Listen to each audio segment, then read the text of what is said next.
স্বাগত ৭১ জানালে আপনাদের সঙ্গে আছে আমি রাকিব হাসান। দর্শক, আপনারা জানেন সংবাদ পর্যালোচনা ভিত্তিক নিয়মিত অনুষ্ঠানে আমরা খবরের নানান বিশ্লেষণ করে থাকি। পত্র পত্রিকা, টেলিভিশন, ডিজিটাল মিডিয়া এবং অবশ্যই নিউজ পোর্টালে যে সমস্ত খবরের শিরোনাম হয়ে থাকে আমরা সেই শিরোনামগুলো জানিয়ে দেওয়ার চেষ্টা করি। একই সঙ্গে সেই খবরের সঙ্গে যারা যুক্ত সেই সমস্ত মানুষদেরকে আমরা সংযুক্ত করি আমাদের আলোচনার টেবিলে। আমাদের স্টুডিও এবং অনলাইনে সংযুক্ত থাকা অতিথিরা খবরের ভেতরে ঢোকেন এবং সেখান থেকে আমাদেরকে সেই গুরুত্বপূর্ণ বিশ্লেষণগুলো জানান। সেই ধারাবাহিকতায় আজ আমাদের সঙ্গে আছেন ডেইলি টাইমস অফ বাংলাদেশের উপদেষ্টা সম্পাদক সিনিয়র সাংবাদিক ইলিয়াস খান। জনাব ইলিয়াস খান, আপনাকে আমন্ত্রণ জানাচ্ছি, অনেক ধন্যবাদ জানাচ্ছি যে আপনি আমাদেরকে সময়টা দিচ্ছেন। অনেক খবর আছে, কিন্তু আমরা আসলে দেখতে পাচ্ছি বেগম খালেদা জিয়ার দাফনের তৃতীয় দিন, রাষ্ট্রীয় শোকও শেষ হয়েছে, কিন্তু মানুষের শোকটা আসলে শেষ হয়নি। এই শীতের মধ্যে কনকনে ঠান্ডা উপেক্ষা করে পঞ্চগড় থেকেও একজন বৃদ্ধ এসেছেন সপরিবারে। সে খবর নিয়ে আমরা প্রতিবেদন তৈরি করেছি। নানান দিক আছে, এটা নিয়ে একটু কথা বলার চেষ্টা করব। এবং বলে রাখি দর্শক, আমাদের সঙ্গে এই গোটা আয়োজন জুড়ে পর্যায়ক্রমে ধারাবাহিকভাবে বিভিন্ন অতিথিরা অনলাইনেও যুক্ত হবেন। আমাদের সঙ্গে এই আয়োজনে ঠিক এই মুহূর্তে যুক্ত আছেন বিএনপি দলীয় সাবেক এমপি শিরিন সুলতানা, বর্ষীয় রাজনীতিবিদ। তার কাছ থেকে অনেক মূল্যবান অভিজ্ঞতা আমরা আসলে জানার চেষ্টা করতে পারবো আশা করি। এবং একই সঙ্গে বিপ্লবী ওয়ার্কার্স পার্টির সাধারণ সম্পাদক সাইফুল হক, তিনিও আছেন। আপনাদের দুজনকে আমন্ত্রণ জানাচ্ছি এবং অনেক কৃতজ্ঞতা জানাচ্ছি রাতেও আমাদেরকে সময়টা দিচ্ছেন। এবং বেশ কিছু বিষয় আছে যেখানে আসলে আপনাদের কাছ থেকে মূল্যবান বিশ্লেষণগুলো আমরা জানতে পারবো। আমি তাহলে শুরু করি এবং জনাব ইলিয়াস খান, আপনাকে দিয়ে একটু আলাপটা শুরু করি। আমরা আসলে বলছিলাম যে রাষ্ট্রীয় শোক 3 দিনের, 3 দিন তো শেষ হয়েছে, কিন্তু মানুষের ভেতরকার যে শোক, সেই শোকটা আসলে শেষ হয়নি। আজকে দেখা গেছে হ্যাঁ, সকাল থেকেই মানুষ, ইভেন কালকে রাত থেকে, শুধু আপনি বলেছেন সিনিয়র সিটিজেনরা আসে না, স্কুল কলেজে একটু আগে আমি দেখলাম একটা ছোট বাচ্চা, তিনি বেগম খালেদা জিয়াকে কীভাবে সম্মান করেন, তিনি যে গণতন্ত্রের কি বলে যে গণতন্ত্র উদ্ধারের নিরলস আন্দোলন করে একটা চমৎকার করে বলছিল একটা বাচ্চা। তো বেগম খালেদা জিয়ার প্রতি তো এই দেশ, শুধু এই দেশ না, সারা পৃথিবীর মানুষ শ্রদ্ধা জ্ঞাপন করেছে। আপনাদের এই ভূখণ্ডে আমি জানি না অন্যত্র কী হয়েছে, পৃথিবীর কোথাও কারো জানা যায় এত মানুষ এসছে, আমার মনে হয় এই দৃষ্টান্ত আর নেই। আমি নিশ্চয়ই এটি যদি আমরা বইপত্র ঘাঁটি হয়তো পাবো যে এত মানুষ, কত লক্ষ, আপনি লক্ষ দিয়ে গুনতে পারবেন না। তো এটি তো মানুষের ভালোবাসা শ্রদ্ধার কারণে। তিনি এই পুরো জাতির একজন শিক্ষক। তিনি যে পরম সহিষ্ণুতা, তিনি যে আপোষহীনতা, তিনি যে ব্যক্তিত্ব, তার যে ব্যক্তিত্ব ছিল সকল মানুষের অনুকরণীয়। আপনি দেখুন, আমাদের দেশে খিস্তি খেউরি রাজনীতি আছে, আমরা জানি রাজনীতিবিদরা একে অপরকে ছোট করেন, যে যতভাবে পারেন গালাগালি করে। যা আমাদের বড় উদাহরণ হচ্ছে আমাদের সাবেক প্রধানমন্ত্রী। তিনি কি করতে, এই বেগম খালেদা জিয়া মারা যাওয়ার পর অনেক ভিডিও আমরা দেখছি যে সাংবাদিক সম্মেলনে ৭১ টিভিরই একজন সাংবাদিক তাকে প্রশ্ন করেছিলেন, আপনি নিশ্চয়ই, আমি জানি না আপনার সেটি চোখে পড়েছে কিনা, যে ফাতেমা যে ম্যাডামের যে গৃহকর্মী ছিলেন, ফাতেমা এখনও আছেন, তিনি যে ম্যাডামের সাথে জেলখানায় গিয়েছেন একজন নিঃসঙ্গ নারীর সঙ্গে, সেটি নিয়ে তুচ্ছ তাচ্ছিল্য করে নানা কৌশলে প্রশ্ন করছিল। একটা বিষয় একটু যুক্ত, আমি এটা শেষ করি। তো তখন শেখ হাসিনা এটা উত্তর দিয়েছেন, সেটি ঠিক আছে, বাট পরে আবার দেখালেন মানে এত স্থূল, এত দৃষ্টিকটু যে ফাতেমা কত দিয়েছি, এটা আবার কখন চাই, মানে মেকআপ কখন বেগম খালেদা জিয়া চাইবেন, এই নিষ্ঠুরতা আমরা রাজনীতি চাই। বাট বেগম খালেদা জিয়া, আমি শেষ করি, বেগম খালেদা জিয়া জীবনে একটি কারো প্রতি বিরাগ বশত, কারো প্রতি প্রতিহিংসা বশত একটি শব্দ জীবন উচ্চারণ করেন, একটি শব্দ। হ্যাঁ, আমি বলছিলাম যে মোটামুটিভাবে 10টা এরকম ব্যঙ্গাত্মক বক্তব্য সেই আমলের, এটা এখনই আপনাকে বলতে পারবো। কিন্তু আমি আসলে তরুণদের কথা একটু আলাদা করে জানতে চাইছিলাম। মানে যেই তরুণদের বক্তব্য আমরা শুনছিলাম, তারা আসলে সেই আমলটা দেখেনি যে আমলে আসলে বিএনপি চেয়ারপারসন সংসদে ছিলেন, প্রধানমন্ত্রী হিসেবে দায়িত্ব পালন করছেন। এখন তারা সেটা শুনছেন এবং শোনার পর তারা এখানে আসছেন সেই কবরটাকে জিয়ারত করতে। এই বিষয়টা আসলে কিভাবে দেখছেন? তরুণদের ছুঁয়ে গেছে, তারা ভালো কিছু শুনতে চায় আসলে। আর আমাদের একটা জেনারেশন তো একটু বিপদগামী হয়েছে আমি বলবো, কারণ আমাদের দেশি বিদেশে সকল কিছু ইউটিউবাররা যেভাবে খিস্তি খেউর দিয়ে কথা বলেন, একটা জেনারেশন ক্ষতি কিন্তু হয়েছে। কিন্তু সবশেষে তারা ভালো চায়। আজকে একটি পত্রিকায়, আমরা তো আগে ম্যাডামের যেখানে বিচার হয়েছিল তথাকথিত বিচার ক্যাঙ্গারু কোর্টে, আলিয়া মাদ্রাসা মাঠে আপনি দেখেছেন, তার সেই বুক, সেখানে তিনি যে কথা বলেছেন একটি পত্রিকা ছেপেছে, এত সুন্দর কথা, এত পরিশীলিত, আমি দীর্ঘদিন এরকম কথা শুনিনি। এই যে আমাদের তরুণদের কথা বলছেন, আজকে বাজারে কিন্তু আপনি দেখবেন প্রচুর তরুণরাও এসছে একদম। এবং আমাদের একটি জেনারেশনকে কিন্তু এই যে এখন যারা তরুণ, সুস্থ রাজনীতি, পরিশীলিত রাজনীতি, মানবাধিকার রাজনীতি, এগুলো ভুলিয়ে দেওয়া হয়েছিল, নির্বাচন ভুলিয়ে দেওয়া হয়েছিল। বাট তারা যখন, বিশেষ করে বেগম খালেদা জিয়া যখন মারা যাওয়ার পরে বিভিন্ন গণমাধ্যমে কিন্তু তার কথা এসছে, কারণ 15.5 বছর কিন্তু তার কথা আমরা কোনোভাবে শুনতে পারিনি। না, তার কথা যাতে পত্রিকায় না ছাপে, এবং জনাব তারেক রহমান, তার যে সন্তান, তার কথা তো কোনো গণমাধ্যমে যাওয়ারই সুযোগ ছিল না, আইন করে বন্ধ করে দেওয়া হয়েছিল। কত দুর্বিনীত রাষ্ট্র ছিল আপনি চিন্তা করেন। তো বেগম খালেদা জিয়াকে এখন তরুণ প্রজন্ম জানছে, স্কুলের শিক্ষার্থীরা জানছে এবং বুঝতে পারছে যে তিনি কেমন মানুষ ছিলেন। এই যে কথাটা আমি বললাম, একটি শব্দ জীবন উচ্চারণ করেনি, কোনো অশ্লীল, কোনো প্রতিহিংসা পরায়ণ। এবং আপনি দেখবেন, এই প্রসঙ্গে আমি বলি, তার যে সন্তান জনাব তারেক রহমান, তিনি এসে যে বক্তৃতা দিয়েছেন, তাকে যারা 17 বছর দেশের বাইরে রাখলো, তার ভাইকে হত্যা করলো, তারপরে নানা সংকটের মধ্যে দিয়ে তিনি গেছেন, কিন্তু কারো বিরুদ্ধে যে 300 ফিট যেটাকে বলে নতুন, যেটা 36 জুলাই এক্সপ্রেসওয়ে সড়ক, একটি কথা তিনি বলেন নাই। কেন ইমাজিন যে মানুষ কত পরমত সহিষ্ণু, মানুষের ভদ্রতা কোন পর্যায়ে। তো তিনি তো খালেদা জিয়ার সন্তান। ম্যাডামের প্রতি তরুণরা আকৃষ্ট হচ্ছে এই কারণে নানা উস্কানি দেওয়া হয়েছে, উস্কানিমূলক কথা বলার জন্য। মানে সাধারণত যেটা আপনি শুরু করলেন, যে রাজনীতিবিদদের একটা বড় অংশই বলা যায় যে মাইক্রোফোন হাতে পেলে হ্যাঁ, যে ভাষায় কথা এবং যতক্ষণ ধরে কথা, সেই জায়গায় আসলে পরিমিতিবোধটা খুব প্রয়োজন ছিল। যেই জায়গায় হয়তো উদাহরণ হিসেবে আমরা বেগম খালেদা জিয়া এবং এখন সাম্প্রতিক সময়ে তারেক রহমানকে আমরা তিনি শুনতেন, তিনি বলতেন কিন্তু কম।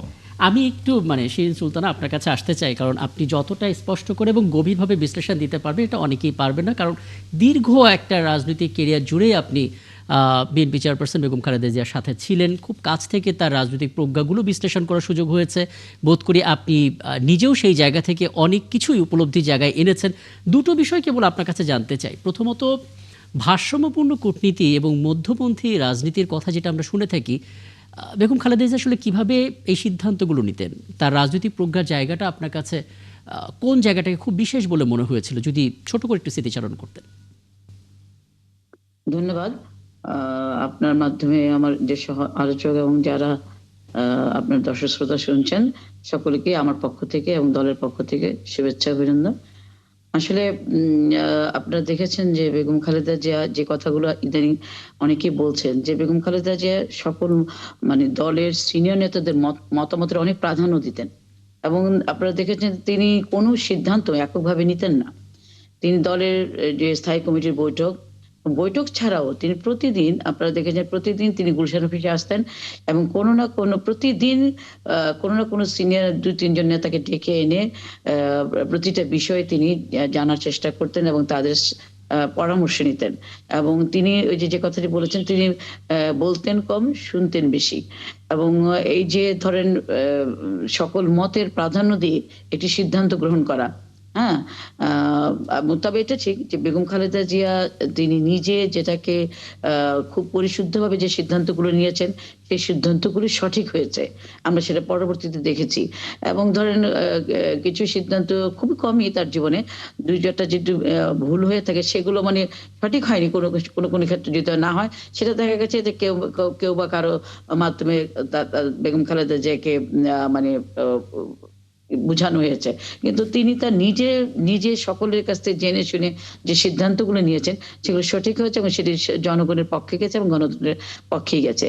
আমি এইভাবে বলতে চাই যে বিগত দিনে আমরা দেখেছি বেগম খালেদা জিয়া, বিশেষ করে স্বৈরাচার এরশাদ বিরোধী আন্দোলনে, তখন কিন্তু আমাদের আপনারা দেখেছেন যে বিএনপির অনেক নেতারাই তখন যারা শহীদ রাষ্ট্রপতি জিয়াউর রহমানের সাথে ছিলেন, তারা কিন্তু বেগম খালেদা জিয়ার সাথে এরশাদ বিরোধী আন্দোলন অনেকেই তার সাথে ছিলেন না। তিনি একা বলতে পারেন, একাই এই দলটাকে এগিয়ে নিয়ে গেছেন, আন্দোলনটাকে এগিয়ে নিয়ে গেছেন। সেই সময় আমরা যারা ছাত্র ছিলাম, আমরা ধরেন ছাত্ররাই তার মেইন সহযোগী ছিলাম এবং ছাত্র দলের নেতৃত্বেই সর্বোপরি বাংলা জাতীয়তাবাদী দলের মানে সেই গঠন প্রক্রিয়া বলেন এবং সারা বাংলাদেশের যে বিস্তৃতি, সে সময় আমরা দেখেছি ছাত্র দলের মাধ্যমে সেটা হয়েছে। এবং সেই যে ছাত্র দলের বিস্তৃতি, এটা যদি বলেন সম্পূর্ণটাই বেগম খালেদা জিয়ার কৃতিত্ব। তিনি যেভাবে আমাদের ছাত্র দলের ছাত্র নেতা নেত্রীদেরকে তিনি যেভাবে আদর করেছেন, তিনি সেভাবে তিনি কোনো কাজ ভুল হলে তিনি ধমকও দিয়েছেন, তিনি কাজটা বুঝে নিয়েছেন। এবং পরবর্তীতে দেখবেন যে ছাত্র দলের নেতৃত্বেই ডাকসু এবং ডাকসুর নেতৃত্বে 91 নির্বাচন, এরশাদের পতন এবং পরবর্তীতে নির্বাচন, এবং সেই নির্বাচনের মধ্য দিয়ে আমরা দেখেছি যে বাংলা জাতীয়তাবাদী দল ক্ষমতায় এসেছে। এবং ক্ষমতা আসার পরে আপনার পরবর্তীতে তিনি যেটা করেছেন সেটা বলেছে, যারা ছাত্রদল করো তারা ছাত্রদল আবার পড়াশোনায় ফিরে যাও। তোমরা এখন পড়াশোনার সময় তোমরা পড়াশোনায় ফিরে যাও। যে কারণে আমরা সে সময় কিন্তু একমাত্র আমানুল্লাহ আমান বাদে আমরা সবাই কিন্তু আবার ছাত্রত্বে ফিরে গিয়েছিলাম এবং মানে আমাদের পড়াশোনা শেষ করেছি। কিন্তু পরবর্তীতে আজকে দেখেন যে বেগম খালেদা জিয়া কত দূরদর্শী সম্পন্ন একজন নেত্রী ছিলেন। এবং আজকে দেখেন 24-এর গণ আন্দোলন, একটি যে আন্দোলনের মধ্য দিয়ে আমরা ফ্যাসিস্ট মুক্ত হয়েছি। এখানে আপনি দেখবেন এই 90-এর আন্দোলন এবং 24-এর আন্দোলন একটা পার্থক্য আপনারা খেয়াল করবেন, যেটা আমি সবসময় বলি যে 24-এর আন্দোলনে ছাত্র নেতারা আমাদের চেয়ে অনেক বেশি মনে হয়, মানে ওরা চালাকি বলবো, মানে আমাদের চেয়ে অনেক খারাপ দৃষ্টিতে বলবো না, ভালোভাবেই বলবো যে তারা নিজেদেরটা বুঝে নিতে পেরেছে। কিন্তু আমরা যেটা মনে করেছি যে আমাদের দায়িত্ব, আমাদের দলের সিদ্ধান্ত একটা স্বৈরাচারের পতন ঘটিয়ে দেশের মানুষকে দেশের গণতন্ত্র পুনঃপ্রতিষ্ঠা করা, দেশের মানুষের অধিকার প্রতিষ্ঠিত করা। কিন্তু পরবর্তীতে আমরা দেখলাম যে এখনকার যে ছাত্র সমাজ, যে কথাটি আমার ভাই ইলিয়াস বলেছেন, যে এখনকার প্রজন্মকে আমরা হয়তো সেইভাবে শিক্ষা দিতে পারছি না, বা তারা অনেকটাই আত্মকেন্দ্রিক হয়ে গেছে। মানে দেশের প্রতি যে একটা দায়িত্ব, যেটা আমরা বেগম খালেদা জিয়ার থেকে শিখেছি, সেখান থেকে মনে হয় আমাদের এখনকার ছাত্ররা আমরা একটু দূরে সরে যাচ্ছি। যে কারণে আপনি দেখেন যে আজকে এনসিপি নেতৃত্ব বা বৈষম্যবিরোধী ছাত্র আন্দোলনের নেতৃত্বে আমরা ফ্যাসিস্টের পতন ঘটেছে, পরবর্তীতে এই বৈষম্য নেতৃত্বে এনসিপি দল গঠন করেছে। কিন্তু আজকে খুব কষ্ট হয় যে এনসিপির মতো দল কিন্তু আজকে সেভাবে মানে মাথা উঁচু করে দাঁড়াতে পারছে না। ইতিমধ্যে তাদের মধ্যে ভাঙন তৈরি হয়েছে।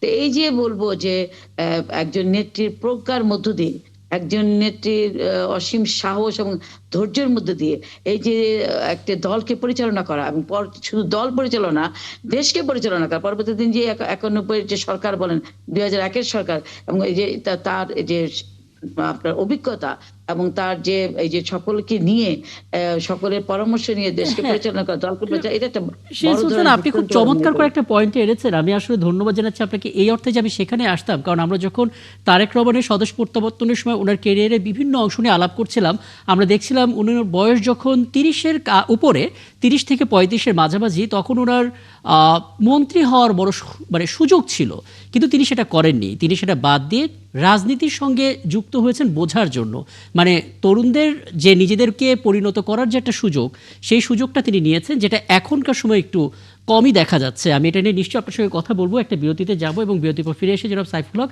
আপনার কাছে জানার চেষ্টা করব আসলে বেগম খালেদা জিয়া একটা ঐতিহাসিক নির্বাচনে সাক্ষী হতে পারতেন, কিন্তু তাকে পাওয়া যাচ্ছে না। একটা শূন্যতা থাকবে বটে, কিন্তু সেই শূন্যতার পরও যেহেতু নির্বাচনটা আসছে, এখানে আসলে অনেক ধরনের সমীকরণ আছে। সেই সমীকরণের জায়গাটা নিয়ে আপনার সঙ্গে নিশ্চয়ই বিরতি পর ফিরে এসে আলাপ করবো। দর্শক, আপনার আছেন একাত্তর জানালে ছোট্ট একটা বিরতি নিচ্ছি, আমাদের সঙ্গে থাকবেন। জনাব সাইফুল হক, আপনাকে দিয়ে পড়বে আলোচনাটা শুরু করতে চাই, যেটা আসলে বিরতির আগে শিরিন সুলতানা বলছিলেন এবং একই সঙ্গে জনাব ইলিয়াস খান তিনিও বলছিলেন, সেটা একটু আপনার কাছে জানতে চাই। মানে আজকে একটা বড় খবর হচ্ছে, খালেদা জিয়ার কবর জিয়ারত করেছেন 90-এর সর্বদলীয় ছাত্র ঐক্যের নেতারা। 90-এ একটা বড় আন্দোলন, যে ছাত্ররা আন্দোলন করেছিল, আন্দোলন শেষে তারা পড়ার টেবিলে ফিরে গেছে। এবং আমি যখন আপনার সাথে কথা বলছি, একজন রাজনীতিবিদ সাইফুল হক, তিনি দীর্ঘদিন ধরে রাজনীতি করে একটা প্রজ্ঞা সঞ্চয় করে পরিণত হয়ে তিনি একটা বড় জায়গায় নিজেকে দেখছেন বা আমরা দেখতে পাচ্ছি। কিন্তু এখন যেটা হচ্ছে যে পড়ার টেবিলে ফিরে না গিয়ে আগেই যদি শক্ত রাজনীতি এবং তারপর খুব দ্রুত মেম্বার অফ পার্লামেন্ট হয়ে যাওয়ার স্বপ্ন ছাত্ররাই দেখা শুরু করে, রাজনীতি আসলে কতটা প্রজ্ঞাময় হয় আপনার জায়গা থেকে একটা অবজারভেশন? জি, আপনাকে ধন্যবাদ। এই অনুষ্ঠানের প্রিয়ভাজন আলোচক বৃন্দ, আর এই মধ্যরাতে দর্শক শ্রোতা যারা দেখছেন দেশে এবং বাইরে, আপনাদেরকে আমি সালাম জানাই এবং শুভেচ্ছা জানাই।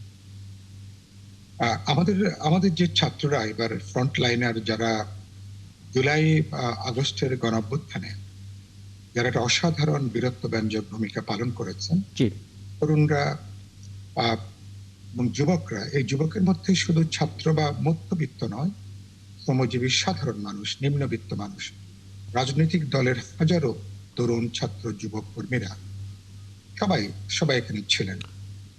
তো এই ছাত্ররা, যেটা আপনি বলছিলেন, এই ছাত্ররা স্বাভাবিকভাবে অভ্যুত্থানে যে, যদি বলি, তার সংগ্রামী চৈতন্য, বৈপ্লবিক চৈতন্যকে ধারণ করবেন, তাকে তারা এগিয়ে নেবেন, এটাই ছিল কাঙ্ক্ষিত। এবারই একমাত্র ব্যতিক্রম, আমি যদি ৬৯ থেকে এ পর্যন্ত বলি, বাংলাদেশে সম্ভবত জীবিত যদি হাতে গোনা কয়েকজন মানুষ থাকেন যারা ৬৯-এর গণঅভ্যুত্থানে শারীরিকভাবে অংশ নিয়েছেন, ২৪-এর গণঅভ্যুত্থান পর্যন্ত, জি, মুক্তিযুদ্ধ থেকে শুরু করে এরশাদ সামরিক স্বৈরতন্ত্র বিরোধী আন্দোলনে, আমি সম্ভবত সেই বিরল মানুষদের একজন হব। জি, আমার সুযোগ হয়েছে কখনো ছাত্রকর্মী, কখনো সংগঠক, কখনো নেতৃত্বদায়ী ভূমিকা পালন করবার জন্য।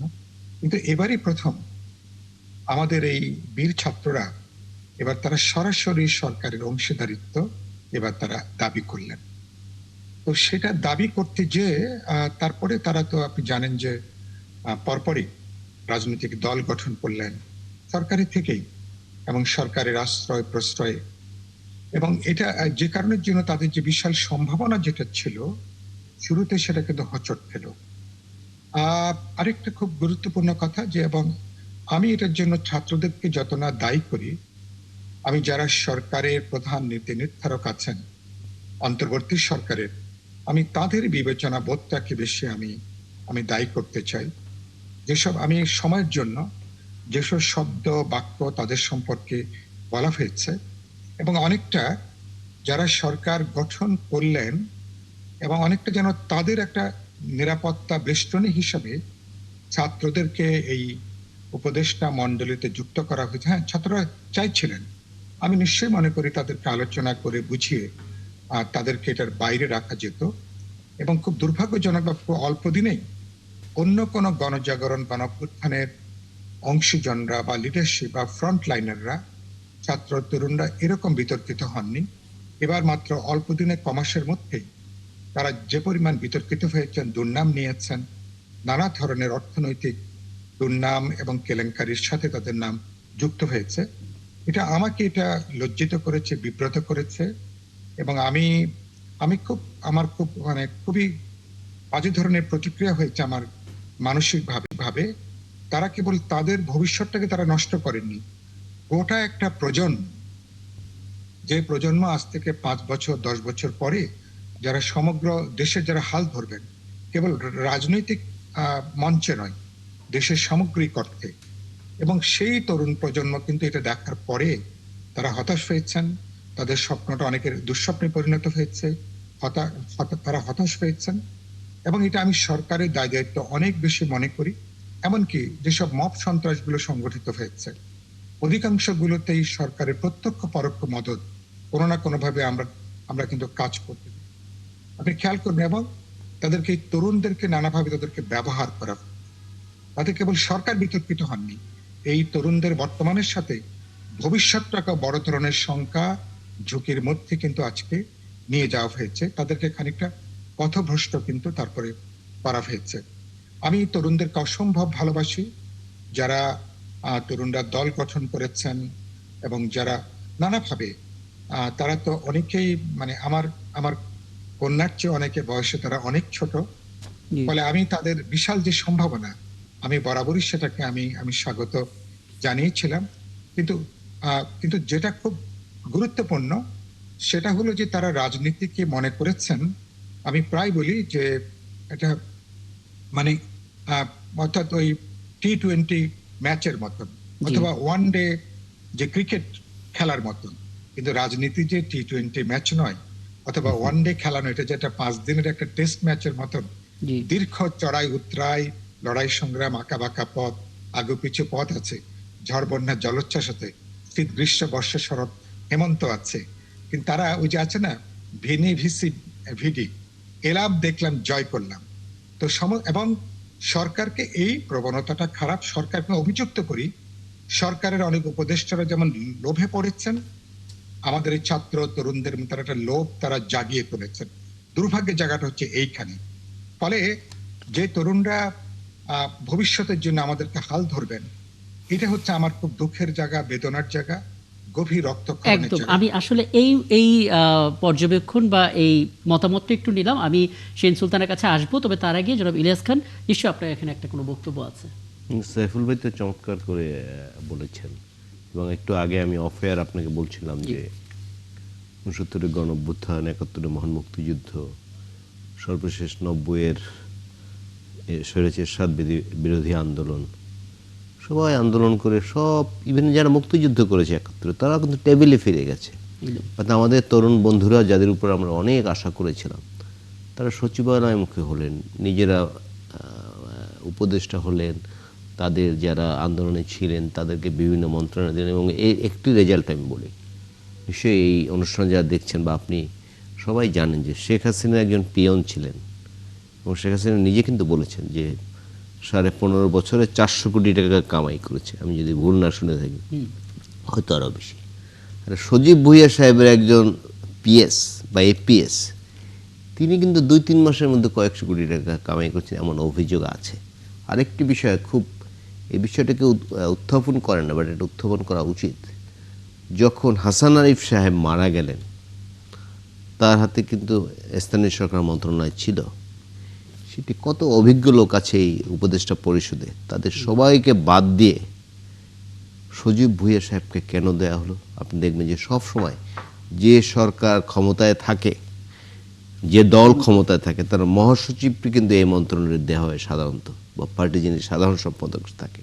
2-1 ব্যতিক্রম হয়েছে, বাট অধিকাংশ ক্ষেত্রে কিন্তু সেটি হয়। কিন্তু আমরা এবার কি দেখলাম, যে সজীব ভুইয়া সাহেবকে, যিনি জীবনে কোনোদিন ওই অর্থে রাজনীতিও করেন না, আমি জানি না করেছেন কিনা, তাকে এই মন্ত্রণালয়টি হঠাৎ করে কেন দেয়া হলো? এই প্রশ্ন কিন্তু অনেক, এটা তো মনে হয় কিছুটা যেন আছে। সাইফুল হক খুব চমৎকার করে বলেছেন যে অন্তর্বর্তী সরকারের যে বিবেচনা, সেই বিবেচনাকে আসলে দায়ী করা। আমি আরো কথা বলবো এটা নিয়ে।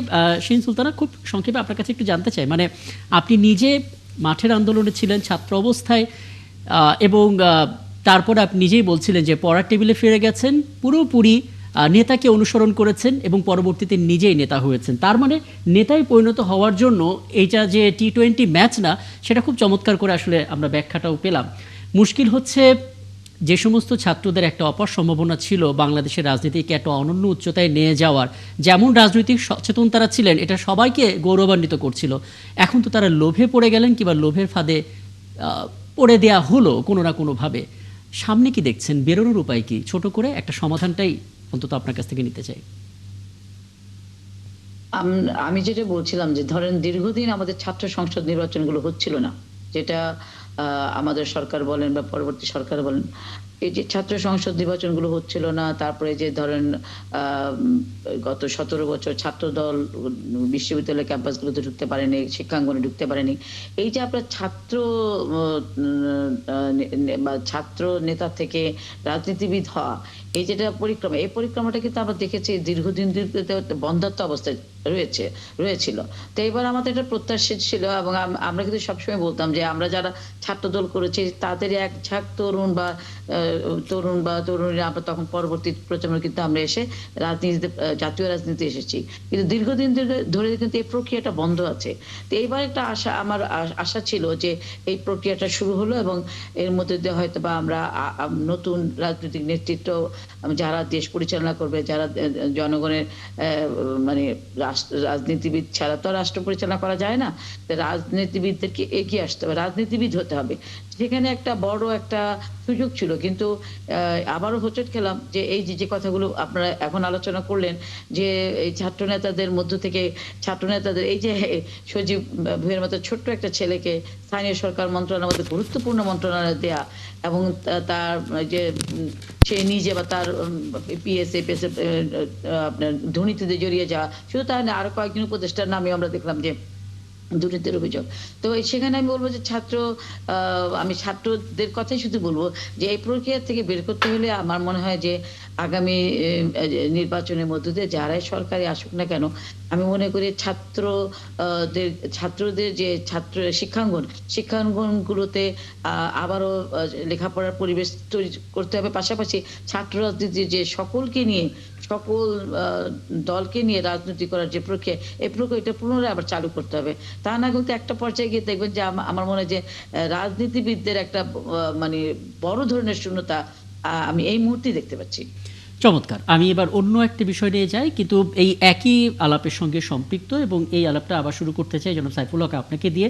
আমরা 25 ডিসেম্বর তারেক রহমানের স্বদেশ প্রত্যাবর্তন উপলক্ষে 36 জুলাই সড়কের সামনে যে সংবর্ধনার একটা আয়োজন করা হয়েছিল, সেখানে আপনি ছিলেন এবং আপনি দেখছিলেন বিপুল পরিমাণ মানুষের উপস্থিতি, এবং তার ঠিক সপ্তাহখানেক আগে যা যা ঘটেছে বাংলাদেশে, তাতে বলা হচ্ছিল ভারত ও বাংলাদেশের সম্পর্ক একেবারে তলানিতে ঠেকেছে।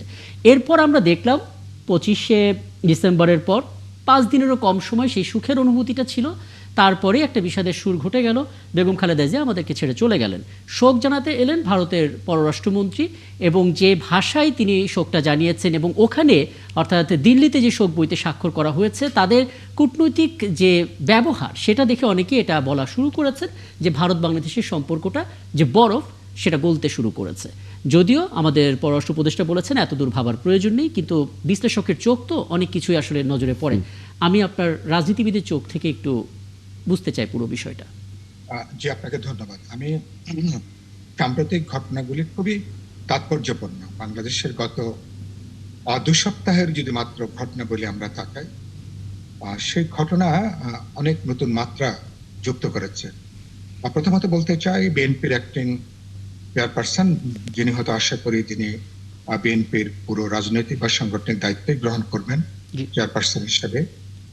ফলে তার স্বদেশ প্রত্যাবর্তনকে কেন্দ্র করে এটা ছিল আমার কাছে হচ্ছে এরকম, বিএনপি যে দলটা, আমি অনেক জায়গায় বলেছি, উপমহাদেশের খুব কম দলকে এত জুলুম নিপীড়নের শিকার হতে হয়েছে, এবং বিএনপি এত জুলুম নিপীড়নের শিকার হওয়ার পরেও দলটা যে ঘুরে দাঁড়িয়েছে, ঐক্যবদ্ধ হয়েছে, সংহত হয়েছে, এবং নানা হত্যা, গুম, খুন এবং অপহরণ, অনেক অনেক ঘটনা, মিথ্যা মামলা, হয়রানিমূলক মামলা, তারেক রহমানের ফেরাটা ছিল মানুষ এগুলাকে গ্রহণ করেনি।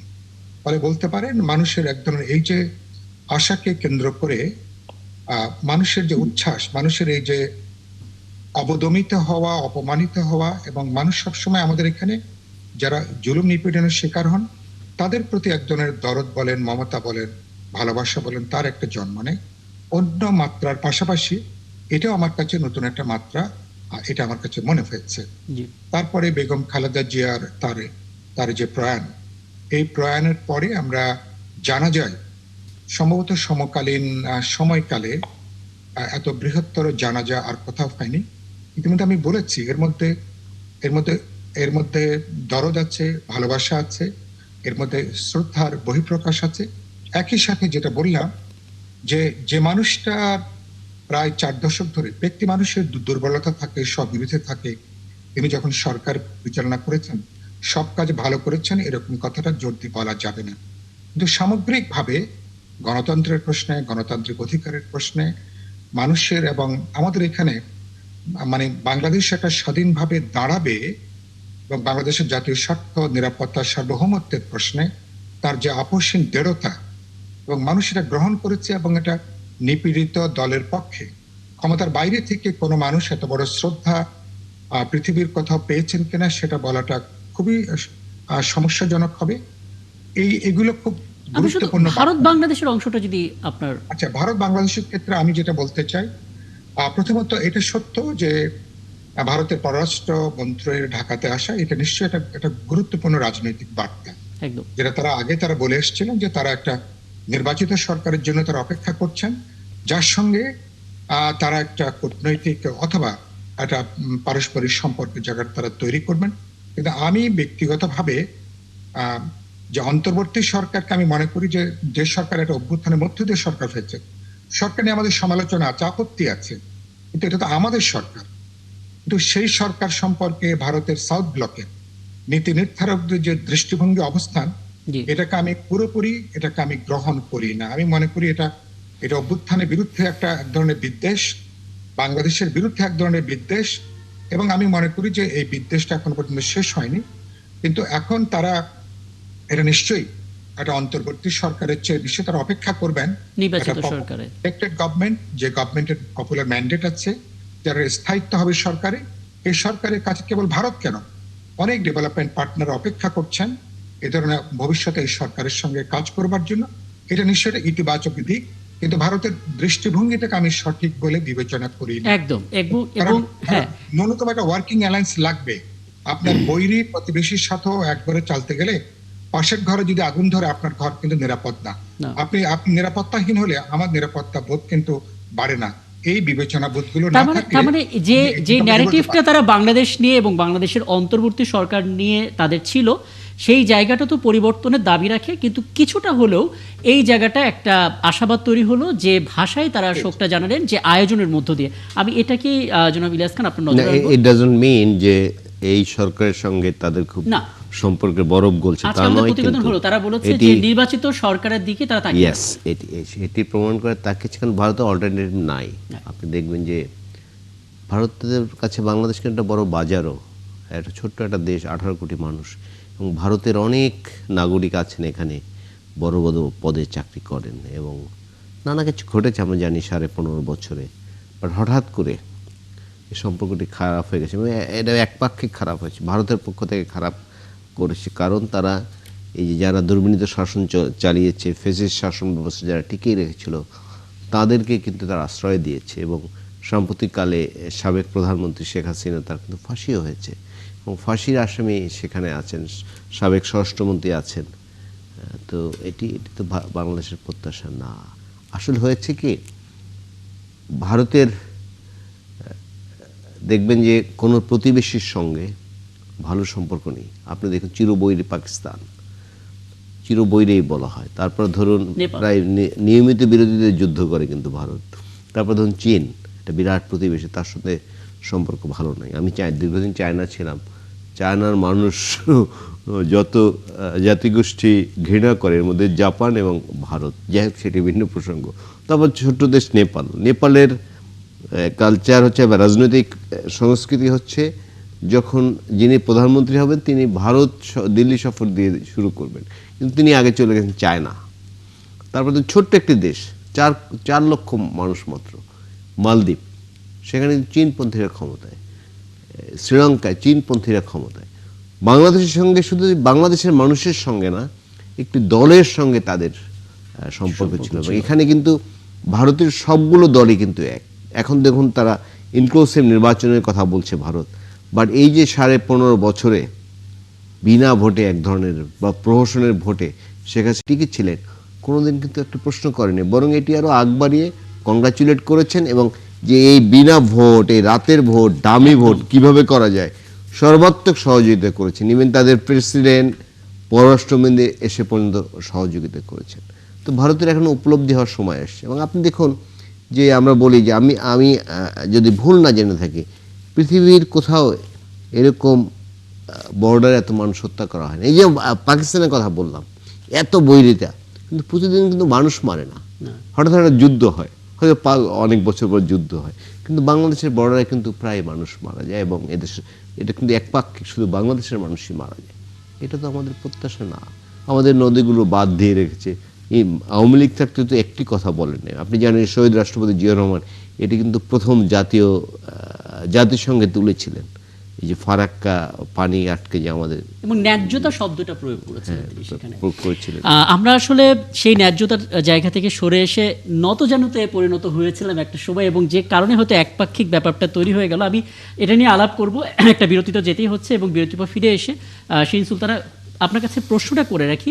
প্রথমত মধ্যপন্থার রাজনীতির কথা নিয়ে তো আলাপ হয়েছে, এখন ভারসাম্যপূর্ণ কূটনীতিটা কিভাবে করা যায়, বিএনপি অন্তত সেই দিক থেকে কতটা পরিণত হয়েছে ঠিক এই মুহূর্তে, সেটা একটা ধারণা নেব। পাশাপাশি এখন আসলে বিদ্রোহী প্রার্থী বা স্বতন্ত্র হয়ে বিএনপির মধ্য থেকেই নির্বাচিত হওয়ার চেষ্টা, সেই চেষ্টা নিয়েও কথা হচ্ছে, সেটা কিভাবে আসলে সামলানো যায় বা সেটা কতটা চ্যালেঞ্জ হতে পারে সেটা নিয়েও আলাপ করবো ছোট্ট একটা বিরতির পর ফিরে এসে।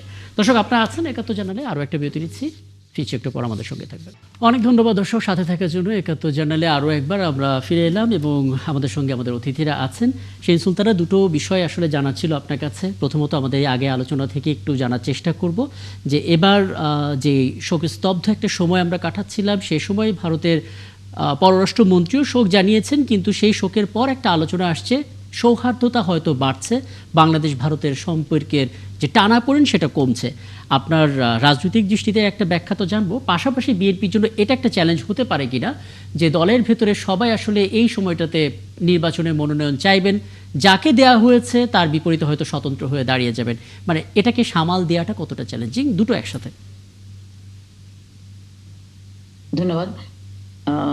প্রথম প্রশ্নের উত্তর হিসেবে বলতে চাই যে বাংলাদেশ জাতীয়তাবাদী দল যে যে শহীদ রাষ্ট্রপতি জিয়া রহমান যে কথাটি বলেছিলেন, দেশের বাইরে আমাদের অনেক বন্ধু আছে কিন্তু কিন্তু প্রভু নেই। তো বাংলাদেশ একটি স্বাধীন সার্বভৌম রাষ্ট্র, হতে পারে আমরা ছোট রাষ্ট্র, আমাদের পার্শ্ববর্তী রাষ্ট্র ভারত অনেক বড় রাষ্ট্র বা চীন বড় রাষ্ট্র। তো সেখানে সেই সম্পর্ক অবশ্যই সকল রাষ্ট্রের সাথে সকল সম্পর্ক থাকবে, এটাই স্বাভাবিক, কিন্তু সেই সম্পর্কটা হবে সমতার ভিত্তিতে, অর্থাৎ আমরা একটি রাষ্ট্র তারা একটি রাষ্ট্র। কিন্তু আপনি লক্ষ্য করবেন গত কয়েকদিন ধরে যে মানে 2-3 দিন ধরে আমরা দেখছি যে তার আমাদের ভারপ্রাপ্ত চেয়ারম্যানের কাছে বেগম খালেদা জিয়ার শোক বার্তা নিয়ে ভারতের যে আসলেন পররাষ্ট্রমন্ত্রী জয়শঙ্কর এবং যে বার্তাটা নিয়ে আসছেন সেটা নিয়ে অনেক কিন্তু আপনার অনেক যারা কি বটবাহিনী বলে এরা অনেক কিছু লেখালেখি করছেন। তো সেখানে আমি যেটা বলতে চাই যে তারা বিভিন্ন রকমের দোষারোপ করতে যাচ্ছেন বিএনপির উপরে, যে বিএনপির সাথে কোনো সম্পর্ক হয়েছে কিনা, এরকম একটা কথা তারা বলার চেষ্টা করছে। তারেক রহমানের এই আশা এবং এই যে আজকে এই তারা কিছু একটা রং দিতে চাচ্ছে। সেখানে আমি বলতে চাই যে দেখেন, বেগম খালেদা জিয়া আজকে না, বেগম খালেদা জিয়া একাকারের সময় এবং পরবর্তী এই 17 বছরে বেগম খালেদা জিয়াকে কিন্তু অনেক ধরনের অফার দেওয়া হয়েছিল যে আপনি বিদেশে চলে যান, আপনার ছেলেরা বাইরে আছে, আপনি সেখানে ভালো থাকবেন, এবং সে কিন্তু তিনি একটি প্রস্তাব গ্রহণ করেননি। কারণ তিনি জানেন যারা তাকে প্রস্তাব দিচ্ছে তারা আধিপত্যবাদ একটি শক্তি, তারা বাংলাদেশের গণতন্ত্রকে বিনষ্ট করতে চায় এবং তারা দেশের স্বাধীনতা সার্বভৌমত্বকে নিয়েও তারা ষড়যন্ত্র করতে চায়। সে কারণে কিন্তু তিনি কোনো ধরনের অফারে তিনি কিন্তু রাজি হননি। আজকে তারই যোগ্য উত্তরসূরি তারেক রহমান এসছেন এবং তিনি তার বাবা মার উত্তরাধিকার সূত্রেই তিনি নিশ্চয়ই তিনিও এটা অনুধাবন করছেন এবং তিনি এই একই ভিত্তিতে যে পার্শ্ববর্তী দেশের রাষ্ট্রের সাথে আমাদের সম্পর্ক থাকবে জনগণের সাথে, কোনো ব্যক্তি বা দলের সাথে নয়। সে কারণে আমি মনে করি যে আমাদের যে ভবিষ্যৎ যে কর্মপন্থা বিভিন্ন রাষ্ট্রের সাথে আমাদের সেটা থাকবে সমতার ভিত্তিতে একটি স্বাধীন রাষ্ট্র হিসেবে। এবং মনে হয় বিএনপির এই যে পররাষ্ট্র নীতি যে সমতার ভিত্তিতে সুসম্পর্ক থাকবে সবার সাথে, কিন্তু কোনো প্রভু নির্বাচন বাংলাদেশ করবে না, এই বার্তাটা বোধহয় ভারত খুব স্পষ্টভাবে পেয়েছে, যে কারণে হয়তো তাদের মধ্যে এরকম আচরণটা আমরা দেখলাম। এটা নিশ্চয়ই ইতিবাচক, এটা নিয়ে হয়তো পরবর্তীতে আলাপ আমরা করতেই পারি। কিন্তু আপনি যে আরেকটি কথা বলেছেন যে আমাদের স্বতন্ত্র ক্ষেত্রে, সেখানে আমি বলবো যে আপনি ইতিমধ্যে আপনারা দেখেছেন যে আমাদের প্রথম দিনই 8 জন নেতাকে, গুরুত্বপূর্ণ নেতাকে আমাদেরকে দল থেকে বহিষ্কার করা হয়েছে।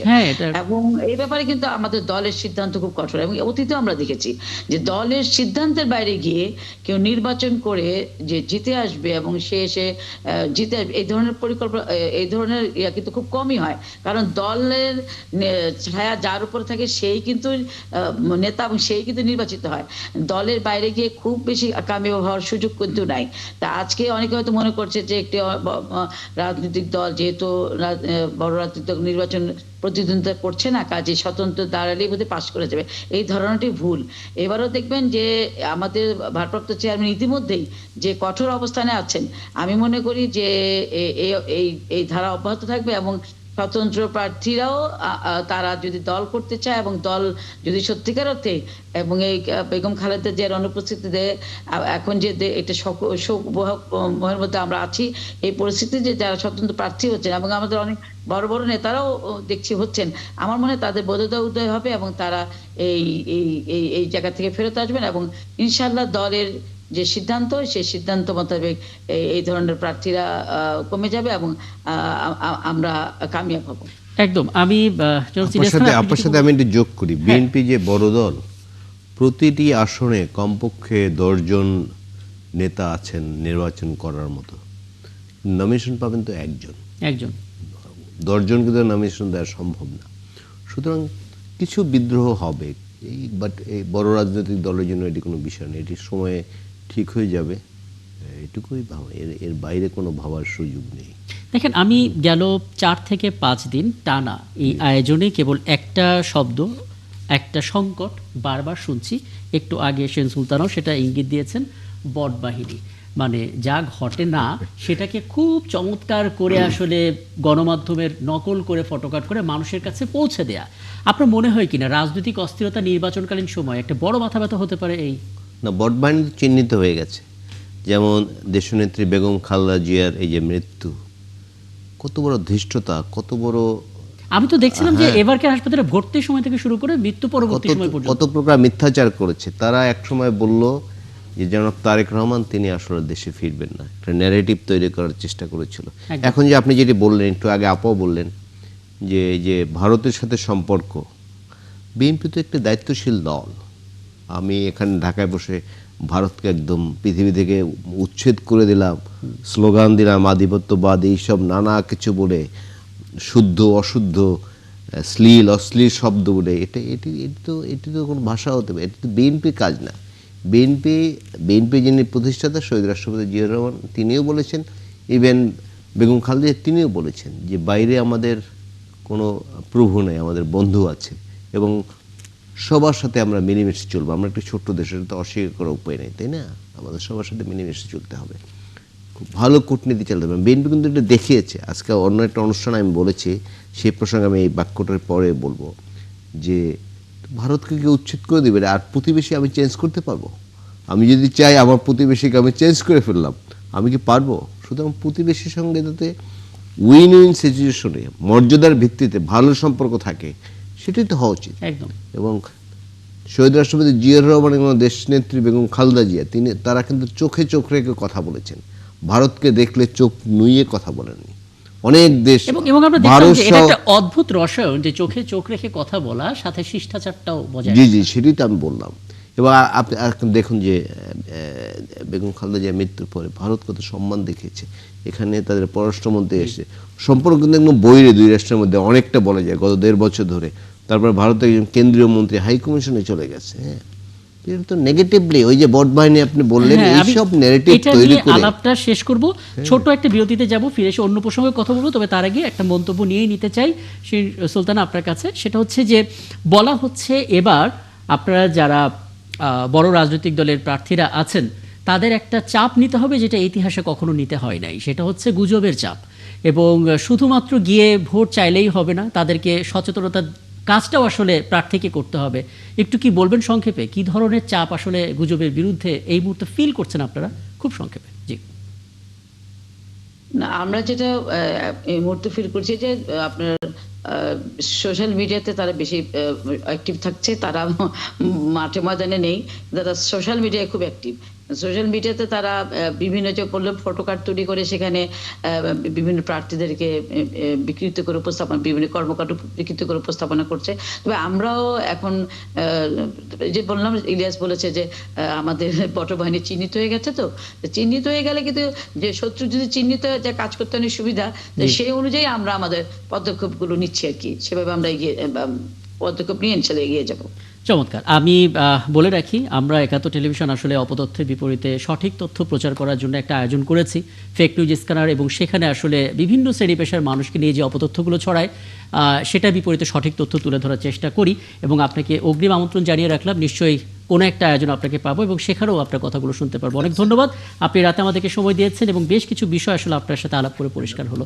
দর্শক, আরও একবার আমরা বিরতি নিচ্ছি ৭১ জানালে আমাদের সঙ্গে থাকবে। আমরা যেই আলাপটা আজকে দিনভর দর্শক জেনেছিলাম যে বাংলাদেশের যে শীত, কনকনে শীত, সেই শীত আসলে এই জানুয়ারি মাসেই ৪ ডিগ্রি সেলসিয়াসে নেমে যেতে পারে এমন একটি খবর সোশ্যাল মিডিয়াতে সবাই দেখেছেন এবং বলা হচ্ছে শৈত্যপ্রবাহ আছে মৃদু ১ থেকে ২টি এবং সেখানে তাপমাত্রা কমে ৮ থেকে ১০-এ আসতে পারে।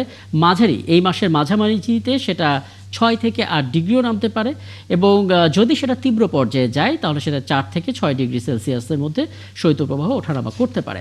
আমরা বিষয়টা নিয়ে একটু কথা বলি। আমরা এমনটা সাধারণত বাংলাদেশে দেখিনি। জলবায়ু বিশেষজ্ঞ অধ্যাপক ডক্টর মোহাম্মদ আল আমিন তিনি আমাদের সঙ্গে আছেন।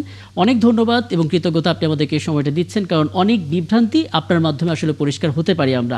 এবং ইলিয়াস খান, আপনারাও কিন্তু আছেন এই আলাপে। যে আমার প্রথম প্রশ্নই হচ্ছে ৪ ডিগ্রি কি আসলে নামা সম্ভব? একটু বলবেন আমরা তো বাংলাদেশের কোনোদিন প্রেক্ষাপটে। দেখিনি। অধ্যাপক আল আমিন, জি, ৪ ডিগ্রি নামা সম্ভব কিনা? অনেক ধন্যবাদ আমাকে আপনাদের টিভিতে অন্তর্ভুক্ত করার জন্য আজকের এই আলোচনায়, এবং শ্রোতা এবং দর্শকদেরকে সালাম এবং শুভেচ্ছা। জি, আপনার যে কথা বলেছেন সেটা হলো, এখন কিন্তু পৌষ মাস চলছে, এখনো মাঘ মাস আসেনি। আমরা যদি আমাদের দেশীয় কালচারে চিন্তা করি যে পৌষ মাসে একটু ঠান্ডা পড়ে কিন্তু মাঘ মাসে শীতে বাঘ পাল্লায়, এই ধরনের জি, কথা আছে। একদম। মানে এই ধরনের একটা আবহ আগামীতে বর্তমানে শীতের চেয়ে আর একটু শীত বাড়বে, এতে কোনো সন্দেহ নেই। তবে একটা ব্যাপার এখানে আলোচ্য, মানে বিষয়ে বিশেষ করে আমরা অনেক সময় জলবায়ু পরিবর্তনের বিষয়টাকে ইগনোর করে যাই। একদম। এখন ইগনোর করতে গিয়ে যখন আমার গায়ে এসে লাগে তখন আমি বুঝতে পারি যে না, দেয়ার ইজ এ চেঞ্জ। এবং এই চেঞ্জটা যখন বুঝতে পারি তখন আমরা একটু অ্যালার্ট হই। আমাদের জলবায়ু পরিবর্তনের মূল যে ইম্প্যাক্ট যদি আপনি দেখেন, সেটাতে বৃষ্টির দিনে হঠাৎ করে অনেক বেশি বৃষ্টি হবে, এটা একটা। গরমের দিনে হঠাৎ করে ড্রট টাইম বেড়ে যাবে মানে আমাদের। আর এইখানে শীতকালেও বেশ কিছু দিন খুব বেশি ঠান্ডা পড়বে।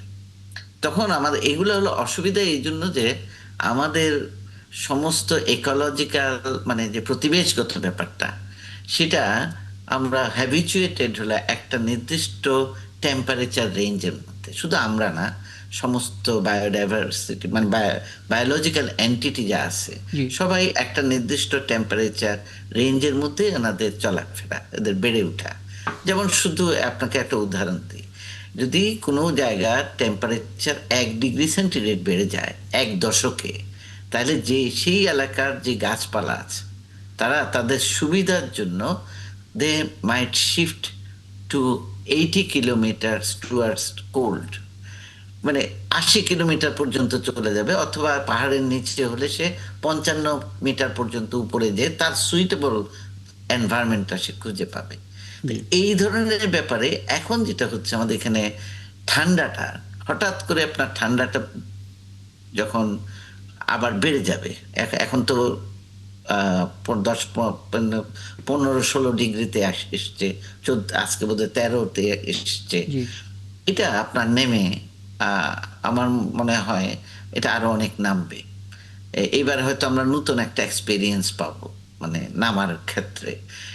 এইগুলা দিন যত যাবে, এটা কিন্তু বেশি দিন থাকবে না, মানে হয়তো 1 সপ্তাহের জন্য এরকম থাকবে। কিন্তু এটাতে অসুবিধা হবে হলো আমাদের যারা মানব কুল আছে, মানে মানুষ যারা আছে, তাদের জন্য সমস্যা হবে হলো তারা হঠাৎ ঠান্ডার কোল্ডের যত সমস্যা, অ্যালার্জি আছে যাদের, যারা যারা শ্বাস টান আছে, এনারা সবাই অসুস্থ হয়ে যেতে পারেন। আর যদি বাকি প্রাণীদের কথা বললে, অনেক প্রাণী তারা বাঁচতেই পারবে না, মরে যাবে। আবার অনেকে হাইবারনেশনের পরিমাণটা আরো বাড়িয়ে দিবে। আর গাছপালার অনেকে আছে তারা ওই তার থ্রেশহোল্ড লিমিটটা যখন ক্রস হয়ে যাবে তখন সে আর আগের মতো বেড়ে উঠতে পারবে না। এবং এটার সাথে আরেকটা ভেরি ইম্পর্টেন্ট হলো যে সানের মানে সূর্যের আলো আমরা কতটা রিসিভ করতে পারছি।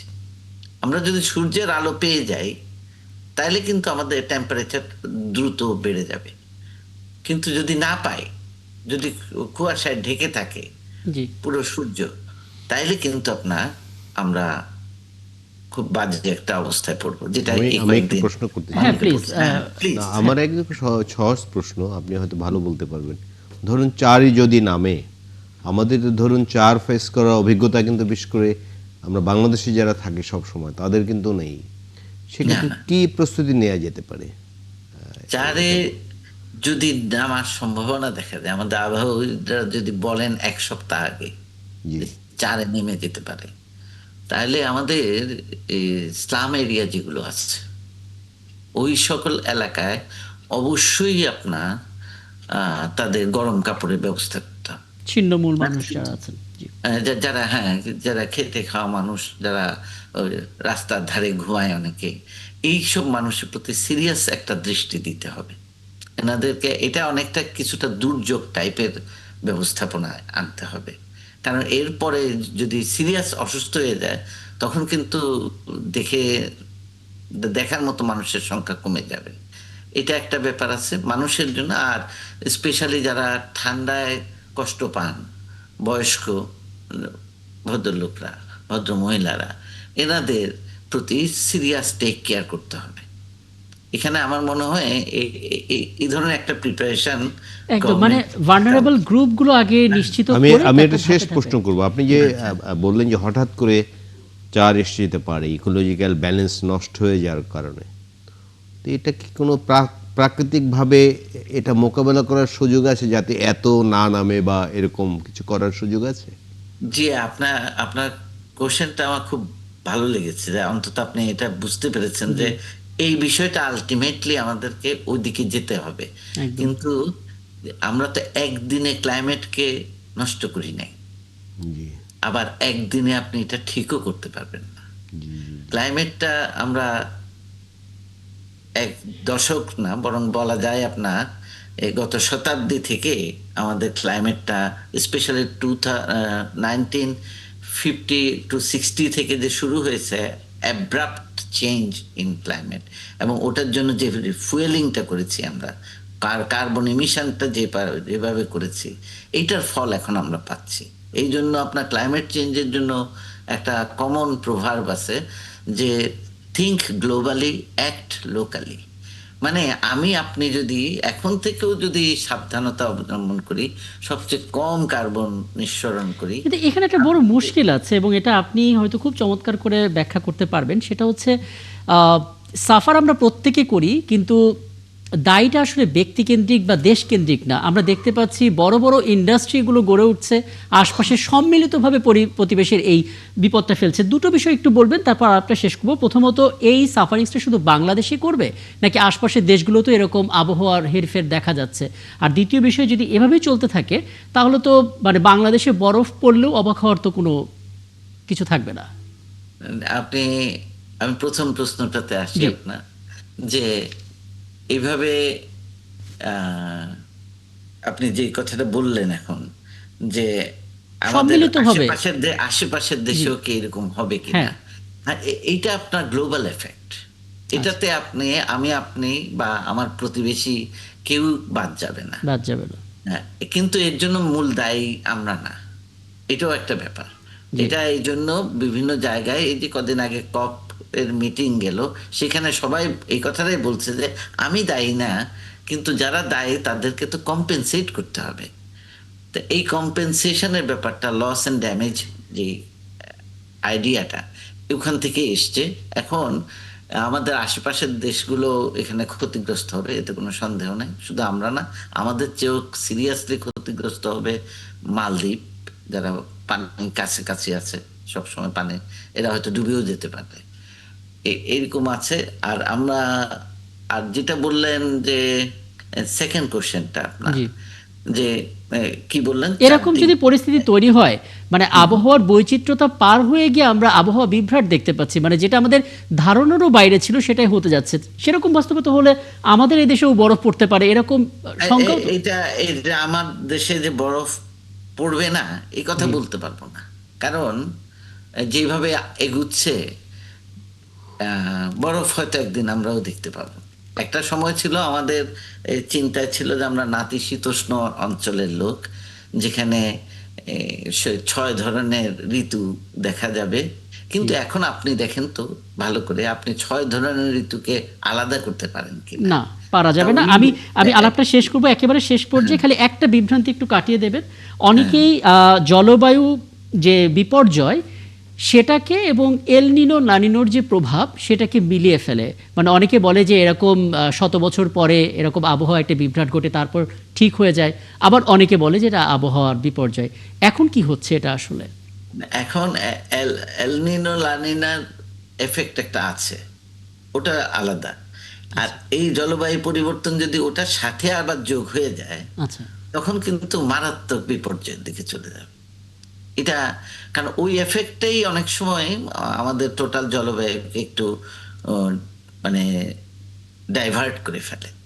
আবার যদি এটার সাথে আমাদের এই জলবায়ু পরিবর্তনের যে মূল মেকানিজমের, মানে এটাকে বলে আমরা জিসিএম মডেলগুলো যদি আপনি স্টাডি করেন, তাহলে দেখবেন যে ওখান থেকে যে নেস্টিং করা আমাদের জন্য যে মডেলগুলো আছে, ওগুলাতেই দেখা যাচ্ছে যে আমরা আসলে জলবায়ু পরিবর্তনের ফলে যে সমস্যাগুলো মোকাবেলা করার কথা, ওগুলা বেড়ে যাচ্ছে এবং বাড়বে সামনে। এই থেকে আমরা যদি এখন থেকে সবাই সচেষ্ট হই, তাহলে হয়তো এই রেট অফ অ্যাক্সিলারেশন যেটা আছে, বাড়ার যে গতি, সেইটাকে একটু কমিয়ে আনতে খুবই পারবো। স্পষ্ট বক্তব্য এবং আপনার সাথে কথা বলা বরাবরই খুবই স্বস্তিদায়ক, কারণ অনেক কিছু বিভ্রান্তি দূর হয় এবং দায়িত্বের জায়গাটা স্পষ্ট হয়, এবং আজকেও তেমনটা আমরা বুঝতে পারলাম। অনেক ধন্যবাদ, আপনি আমাদেরকে সময়টা দিয়েছেন, এবং ইলিয়াস খান আপনাকেও ধন্যবাদ, একটা লম্বা সময় ছিলেন, এবং সামনে কোনো আয়োজন নিশ্চয়ই আবারও আপনাদেরকে পাবো। দর্শক, এই ছিল আজকের ৭১ জানালে। আগামীকাল আবারও কথা হবে, সাথে থাকবেন আপনারা।